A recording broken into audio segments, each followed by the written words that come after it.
इससे पहले वाला में हम लोगों ने क्या क्या बात किया था कि फाइनल पोटेंशियल एनर्जी को यू से प्लस काइनेटिक एनर्जी को के से लिखते हैं। ये आपका इक्वल होता था initial kinetic energy plus initial potential energy plus initial kinetic energy. और इसी दोनों के सम को क्या कहते थे? मैकेनिकल एनर्जी कहा जाता था, मैकेनिकल एनर्जी। और इसको जो है ई से लिखते थे, mechanical energy E F summation of potential and kinetic energy, और इसको ई आई कहा जाता था। तो ये दो चीजें हमने ये देखा था। उसके बाद एक ये भी हमने कंक्लूजन कल निकाला था पहले वाले लेक्चर में कि sum of work done by non conservative force जैसे फ्रिक्शन का फोर्स है या एक्सटर्नल फोर्स के थ्रू जो वर्क होता था, that was equal to change in mechanical energy. ये यू एफ माइनस ये E I minus E F minus E I कहे थे, ये होता था। इसमें फिर इसको भी जीरो ले लिए थे, तो ये देखे थे कि W external was equal to E F minus E I. ये आपका क्या हो गया? ई एफ क्या है? ये टोटल फाइनल मैकेनिकल एनर्जी है और ये टोटल इनिशियल मैकेनिकल एनर्जी है। ये सारी चीजें हमने देखा था। और ये भी बताया था कि work done by external force, ये एक्सटर्नल फोर्स है, equals to change in mechanical energy of the system. ये चेंज इन मैकेनिकल एनर्जी है, this is called change in mechanical energy, या डेल्टा ई भी इसको लिख सकते हैं, this is called change in mechanical energy. Okay. उसके बाद एक न्यूमेरिकल भी बनाए थे। मैंने कहा था कि सारे वैल्यू निकाल लिए थे, और यहाँ तक पिछले वाले लेक्चर में हमारा बात हुआ था, यहाँ तक हम लोग किए थे फाइनल। जो ये आया था आपका 1/m इनिश not minus 1/2 mv1 square, ये हमारा इक्वल था mg l × 1 minus cos theta था। इसमें सारा वैल्यू दे रखा था, v नॉट दे रखा था, m तो कैंसिल ही हो जाएगा, इसका जरूरत नहीं है। इसमें मैंने कहा था कि v1 का वैल्यू निकालना था, तो वो v1 का वैल्यू बच गया था, बाकी सारा वैल्यू यहाँ दिया हुआ था। तो इसको जो है सॉल्व करके यहाँ से, इसमें सारे वैल्यू दिया हुआ था, पिछले न्यूमेरिकल में सब सॉल्व किया था। तो इससे v1 का वैल्यू मैंने कहा था आपको सॉल्व करने के लिए, जो कि 2 मीटर पर सेकेंड आएगा। ये v नॉट जो था 3 था, ये v1 निकालना था, g का वैल्यू 10 था, लेंथ जो है इसमें कितना दे रखा था, लेंथ दे रखा था कि नहीं दे रखा था? नहीं दे रखा होगा तो वो कैंसिल आउट हो जाएगा। नहीं, लेंथ दे रखा था 0.5 मीटर है। ये एल का वैल्यू 0.5 मीटर है। थीटा जो है 60 डिग्री दिया था। इसको सॉल्व करके ये v1 का वैल्यू इतना आएगा। ये आप अपना जो है मैच करा लीजिएगा, जिस पे हमने बात किया था। आज जो हम बात करेंगे कि potential energy of compressed spring क्या होता है, इसके क्या मीनिंग है। Potential energy of A compressed और स्ट्रेच्ड स्प्रिंग, दोनों की बात होगी। कॉम्प्रेस्ड भी हो सकती है स्प्रिंग या स्ट्रेच भी हो सकती है स्प्रिंग, दोनों बात होगी। जैसे अभी इस कंडीशन में देखा जाए तो ये स्प्रिंग है हमारा, ये के है, इसका स्प्रिंग कांस्टेंट है, के इज स्प्रिंग कांस्टेंट। और एल क्या है? ये नेचुरल लेंथ है इस स्प्रिंग का, यानी अभी इसमें ना तो कंप्रेशन है ना ही स्ट्रेच है, इसमें ये नेचुरल कंडीशन में यहाँ पे रखा हुआ है। अब क्या होगा जब ये नेचुरल लेंथ में है, तो स्प्रिंग का हमने वर्क डन का इक्वेशन निकाला था, जो है -12 kx² होता था। ये हमारा स्प्रिंग के केस में ये वाला -12 kx², ये स्प्रिंग के लिए, ये वर्क डन बाई स्प्रिंग के फोर्स के थ्रू ये होता है। स्प्रिंग के फोर्स के थ्रू ये वर्क डन हमने निकाला था। और वर्क डन जो होता है, वर्क डन का भी हमने बताया था कि change in potential energy equal to क्या होता है? निगेटिव ऑफ वर्क डन होता है बाय कंजर्वेटिव फोर्स। यानी ये जो हमारा रिलेशन था, ये अगर याद हो मामी ये हमारा जो है work done by delta U equal to negative of work done by conservative force होता है। ये भी हमने रिलेशन देखा था। तो इस कंडीशन में जब आप रखेंगे इसको,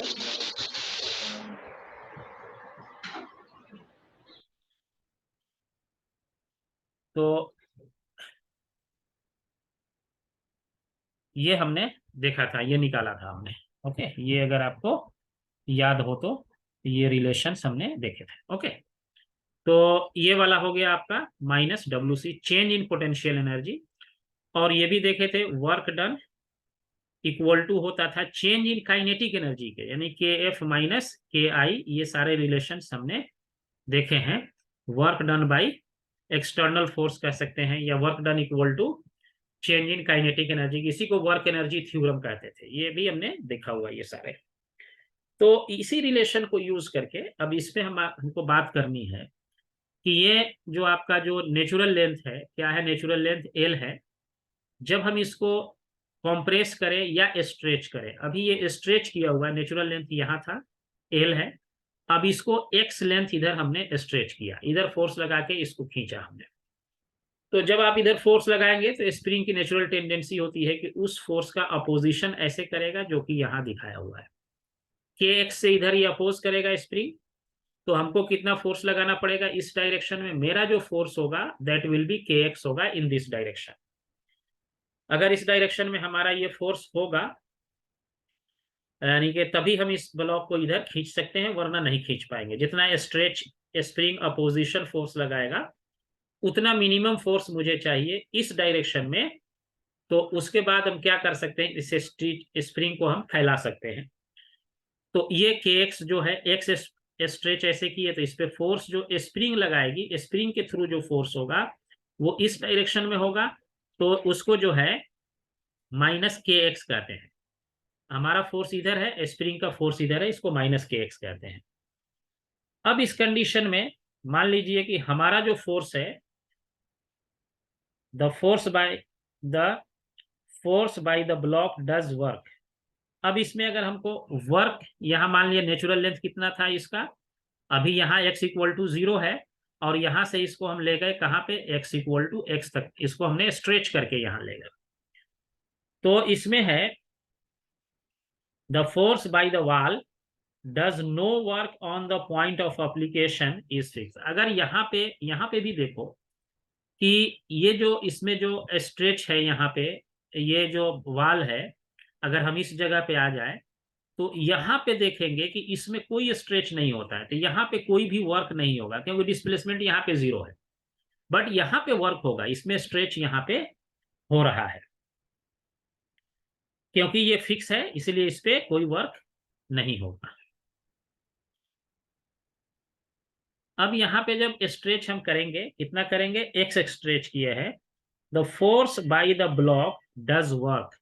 ये ब्लॉक जो फोर्स लगाएगा, ब्लॉक किधर फोर्स लगा रहा है, इधर, ध्यान दीजिए, ये ब्लॉक का फोर्स किधर लग रहा है, इधर। वर्क डन इक्वल टू क्या होता है, हमने डिफिनेशन देखा है, फोर्स डॉट डिस्प्लेसमेंट, इसका ये क्या होता है, और इंटीग्रेशन होता है। ये वर्क का जनरल रूल है, इसको याद रखना है, बस यही है। वर्क में हर जगह यही रिलेशन यूज होगा जहां भी वर्क की बात होगी। अब इससे लेके हम डिफरेंट टाइप की चीजें निकाले थे, चेंज इन काइनेटिक एनर्जी होता था, चेंज इन इंटरनल एनर्जी के निगेटिव के, चेंज इन पोटेंशियल एनर्जी के निगेटिव के इक्वल हो जाता था। तो ये ब्लॉक के थ्रू जो फोर्स लगेगा वो इधर खींच रहे हैं, तो ये फोर्स क्या हो जाएगा, के एक्स इधर होगा। स्प्रिंग के थ्रू जो फोर्स लगेगा वो माइनस के एक्स होगा, ये इधर होगा। तो अब ब्लॉक के थ्रू जो वर्क की बात होगी, इसमें देखो कि के एक्स इधर है फोर्स, डिस्प्लेसमेंट किधर है, वो भी इधर ही हो रहा है, यानी एक्स भी इधर, फोर्स भी इधर। तो दोनों सेम डायरेक्शन में हो गया, और एंगल कितना है दोनों के बीच, 0 है। तो फोर्स के जगह क्या लिख देंगे, के एक्स, और डिस्प्लेसमेंट स्मॉल मान लो डी एक्स है, और इसको इंटीग्रेट कर देंगे 0 से लेकर के एक्स तक। तो इसको मैंने कई बार बताया है, तो आप उसको हाफ के एक्स स्क्वायर हो जाएगा।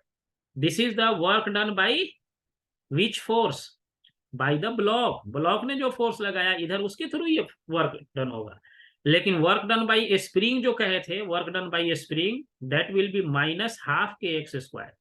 ये हमने ये माइनस हाफ के एक्स स्क्वायर हो जाएगा अगर स्प्रिंग के थ्रू पूछा जाए, क्योंकि स्प्रिंग का फोर्स इधर है और डिस्प्लेसमेंट इधर है, तो ये माइनस हाफ के एक्स स्क्वायर हो जाएगा, work done by spring force. And ये work done by block force है। दोनों में कंफ्यूजन नहीं होना चाहिए, ये बड़ा ही, क्योंकि छोटा छोटा सा मिस्टेक है जो होता है। इधर फोर्स लगा ब्लॉक के थ्रू, के एक्स हुआ, ये स्प्रिंग ने इधर फोर्स लगाया, तो स्प्रिंग का फोर्स इस डायरेक्शन में है बट डिस्प्लेसमेंट इस डायरेक्शन में है, तो दोनों के बीच एंगल 180 हो गया, तो ये निगेटिव आता है यहाँ। लेकिन ब्लॉक के थ्रू जो फोर्स है दैट इज के x in this direction, displacement भी इसी डायरेक्शन में, इसलिए ये पॉजिटिव है, तो हाफ के एक्स स्क्वायर इसको लिख देते हैं। तो ये हमारा ब्लॉक का हो गया, work done by the block हो गया। अब इसमें देखिए, अब स्प्रिंग जब एलोंगेटेड हुआ हमारा, कितना से एलोंगेट हुआ है यहाँ पे, स्ट्रेच कहो या एलोंगेटेड हुआ, स्ट्रेच नहीं एलोंगेट हुआ है ना, कितना डिस्टेंस से एलोंगेट हुआ है, एक्स से, नेचुरल लेंथ से। X is the elongation from natural length. Natural length, natural length क्या माने है, क्या है इसमें डायरेक्शन डायग्राम में दिया हुआ है, नेचुरल लेंथ आपका ये है एल है, ये नेचुरल लेंथ एल है। तो इसमें जो एलोंगेशन है, इसको हम कॉपी करके फिर इधर लाते हैं।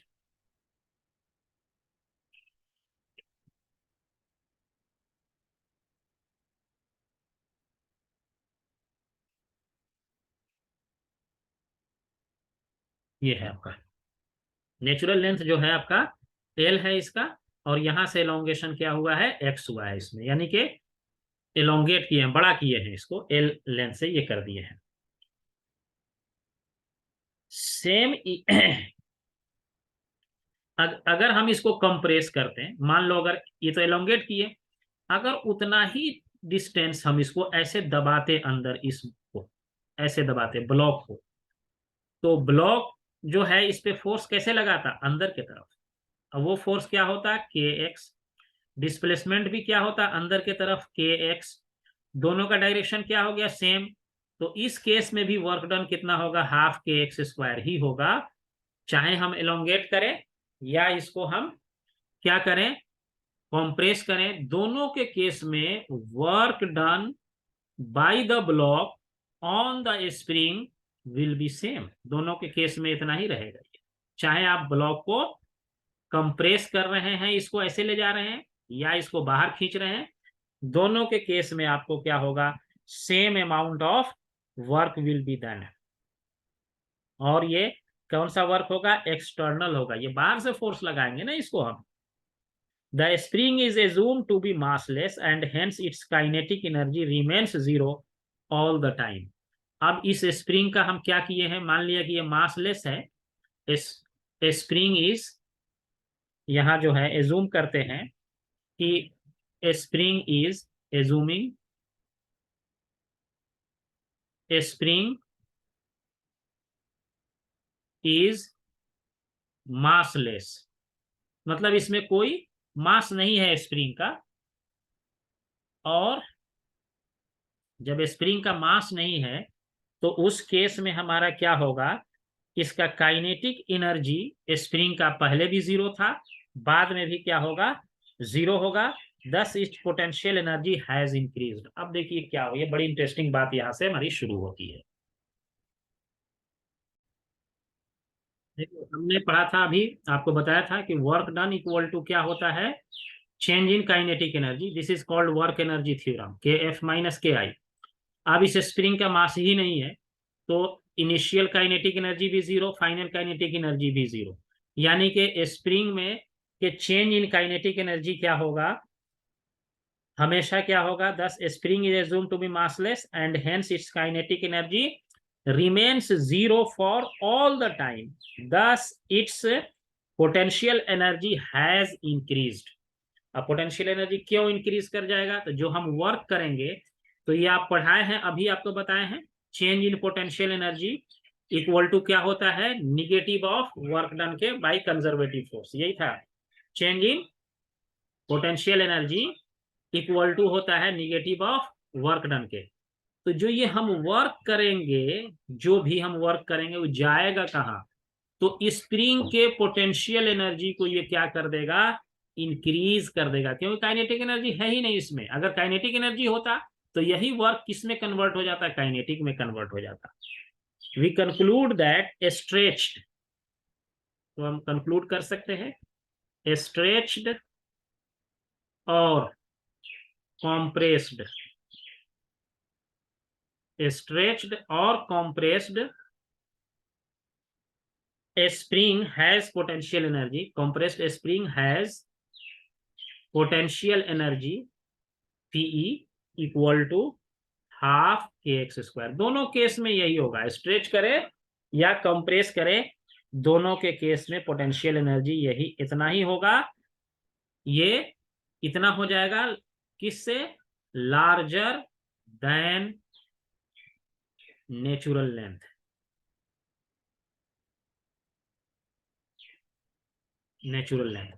नेचुरल लेंथ से इतना जो है इंक्रीज हो जाएगा। ये आपका नेचुरल लेंथ था ना, यहाँ पे देखिए ये वाला नेचुरल लेंथ एल है। अब इसको हम कंप्रेस कर दिए एक्स डिस्टेंस से, यहाँ एलोंगेट कर दिए एक्स डिस्टेंस से। तो नेचुरल लेंथ से जैसे ही हम कंप्रेस करेंगे या एलोंगेट करेंगे, दोनों के केस में पोटेंशियल एनर्जी जो है ये इतना अमाउंट बढ़ जाएगा नेचुरल लेंथ के रेस्पेक्ट में। अब ये क्या क्या होगा? Potential energy of a spring corresponds to internal forces between the particle of a spring. ये पार्टिकल है ना, इसका इंटरनल ये जो फोर्स जनरेट हुआ इसके अंदर, वो क्या है? वो इंटरनल फोर्सेस है। व्हेन इट इज स्ट्रेच्ड और compressed it is called elastic potential energy और स्ट्रेन एनर्जी। इसका दूसरा नाम ये भी है, इट इज, इसका दूसरा नाम जो है इस एनर्जी का नाम है elastic potential energy. Elastic potential energy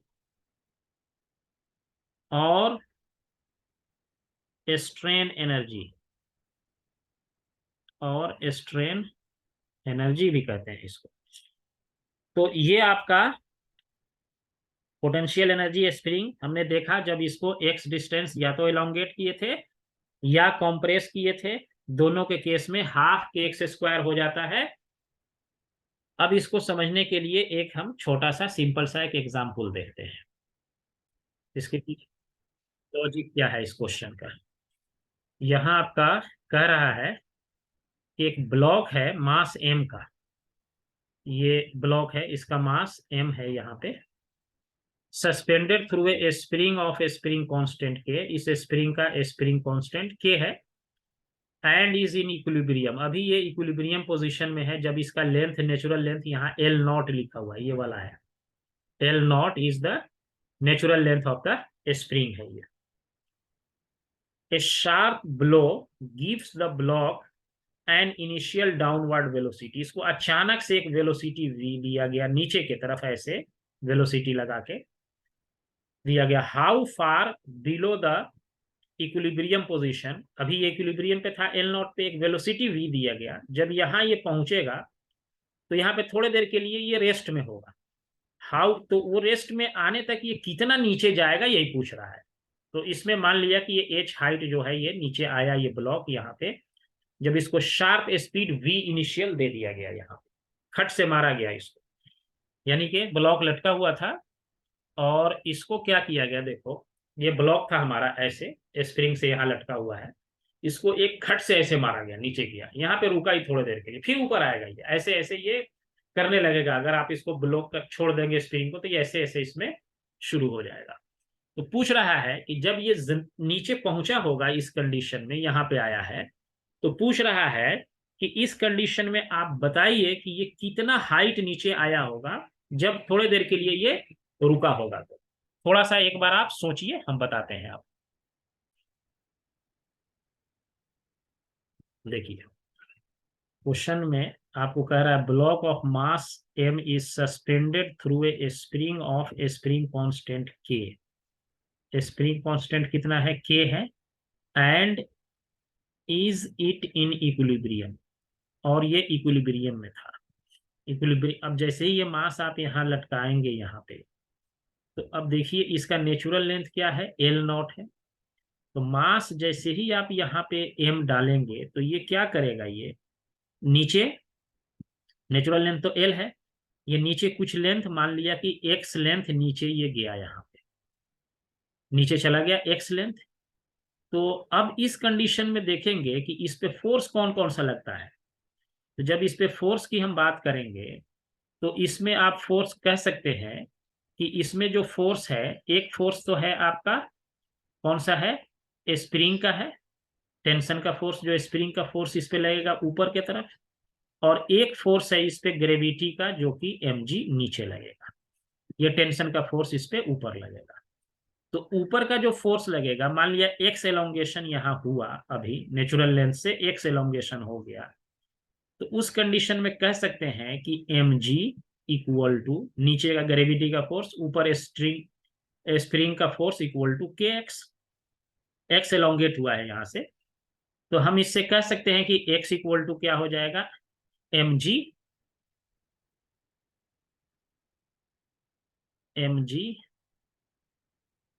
by के। यहां से देखो x equal to mg by K हो जाएगा यहाँ पे, यानी कि ये यहाँ पे आ चुका है, एक्स एलोंगेशन इसका हो चुका है। अब देखिए, जब ये हमारा when block is in equilibrium, it is acted upon by two forces. जब ये इक्विलिब्रियम में है तो इस पे दो फोर्स एक्ट कर रहा है। कौन कौन सा फोर्स एक्ट कर रहा है, एक तो mg नीचे, अभी जो मैंने बताया, और एक इस पे टेंशन का फोर्स जो के एक्स है ऊपर है, जब इक्विलिब्रियम में है ये। ऐसा कंडीशन है, या यहां तक हमारी बात हो गई, इस लाइन तक ये हमने बात कर लिया। उसके बाद यहां से इस पे शार्प जो है, शार्प ब्लो दिया गया है। इनिशियल डाउनवर्ड वेलोसिटी v से इसको छोड़ा गया है और यहां आके ये रुका है। How far below the equilibrium position the block moves, equilibrium से नीचे कितना ये ब्लॉक मूव करेगा, यही एच का वैल्यू हमको निकालना है। इक्विलिब्रियम के तो हम कंडीशन में देख लिए कि एक्स जो है ये mg बाई के आया इक्विलिब्रियम कंडीशन में। अब जब मान लीजिए इसको, जो हमारा है एक्स का वैल्यू निकल गया, तो पोटेंशियल एनर्जी की अगर हम बात करें, जब ये एक्स एलोंगेशन नीचे हुआ है, तो पोटेंशियल एनर्जी की अगर हम बात करें, पोटेंशियल एनर्जी, एनर्जी ये क्या लिखेंगे आप, अभी लिखे हैं, एलोंगेशन हो चाहे कॉम्प्रेशन हो, हाफ के एक्स स्क्वायर ही तो लिखे हैं। तो कितना हो जाएगा, 1/2 के इंटू एक्स का वैल्यू ये डाल दो, mg बाई के का स्क्वायर, और इसको क्या करो, सॉल्व कर लो।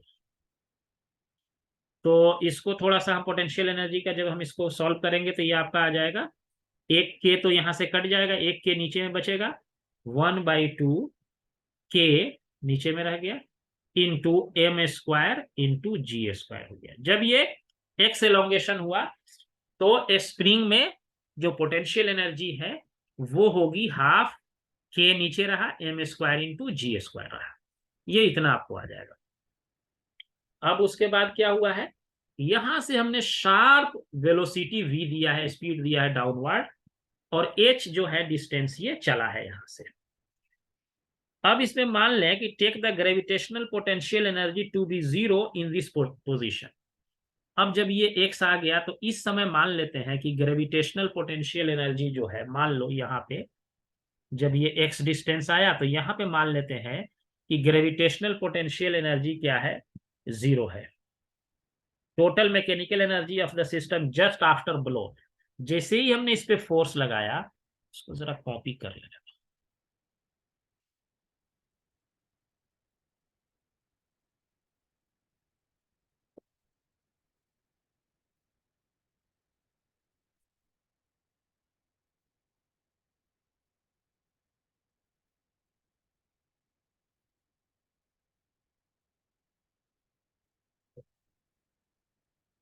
मैं इसको कॉपी कर दिया यहाँ।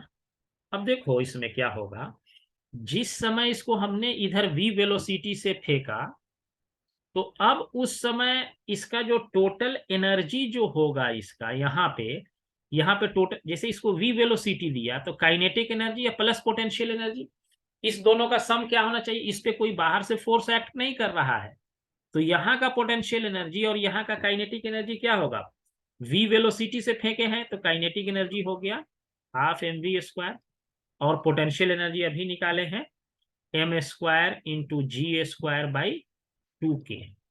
ये जैसे ही जिस समय यहां से छोड़े हैं इस समय इस दोनों एनर्जी का सम ये होगा, ये हमारा इस समय दोनों एनर्जी का सम हो गया, ये जिस समय छोड़े हैं इसको पोटेंशियल एंड काइनेटिक एनर्जी का सम ये हो गया। अब जब ये यहां से यहां पे पहुंचेगा तो टोटल एनर्जी इसका भी इसी के इक्वल होना चाहिए, यहाँ पे जो भी एनर्जी, क्योंकि एनर्जी वेस्ट होता नहीं है, और इस टोटल एनर्जी को क्या कहेंगे, mechanical energy. Initial mechanical energy equal to final mechanical energy. अब फाइनल मैकेनिकल एनर्जी आप बताइए कितना होगा, इसी दोनों को क्या कर देना है, इक्वेट कर देना है।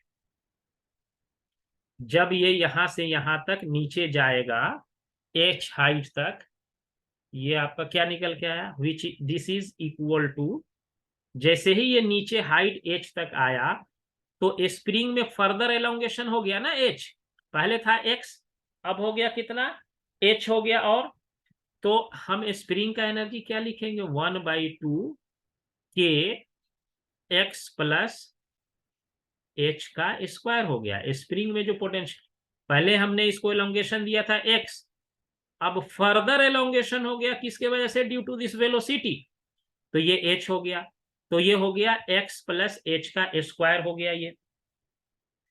और इस कंडीशन में आपका एक एनर्जी और कौन सा इसमें छूट रहा है बताओ, ग्रेविटेशनल पोटेंशियल एनर्जी, तो वो हो जाएगा -mgh। ये -mgh क्यों हुआ, अभी बता रहे हैं, रुको।